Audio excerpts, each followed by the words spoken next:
नमस्कार।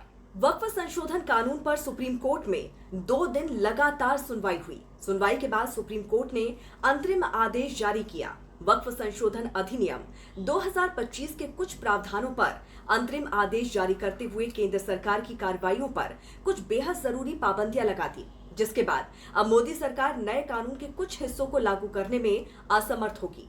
Supreme court ने केंद्र सरकार को 7 दिनों के भीतर जवाब दाखिल करने का निर्देश दिया है और अगली सुनवाई 5 मई 2025 को निर्धारित की है।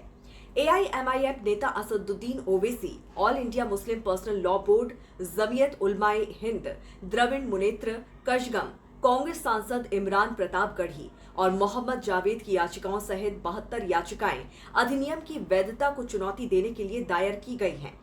अब आपको बताते हैं कि सुप्रीम कोर्ट ने जो अंतरिम आदेश जारी किया है उसकी महत्वपूर्ण बातें क्या क्या हैं।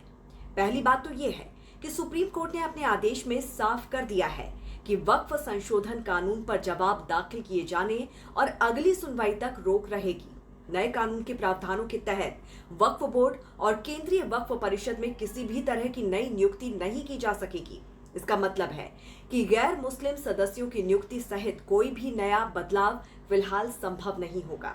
इसके साथ ही सुप्रीम कोर्ट ने आदेश दिया है कि वक्फ बाय यूजर या वक्फ बाय डीड के तहत घोषित किसी भी संपत्ति का वक्फ दर्जा नहीं हटाया जा सकेगा।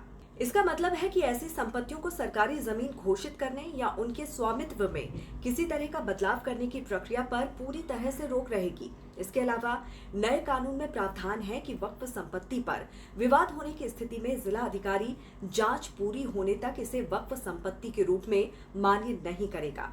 कोर्ट ने इस प्रावधान को लागू करने पर अंतरिम रोक लगा दी है, जिससे ऐसी संपत्तियों की स्थिति यथावत रहेगी। तो वहीं कोर्ट ने वक्फ बोर्ड और केंद्रीय वक्फ परिषद के मौजूदा ढांचे और वक्फ संपत्तियों की स्थिति में किसी भी तरह के दबाव पर रोक लगाते हुए यथास्थिति बनाए रखने का निर्देश दिया है।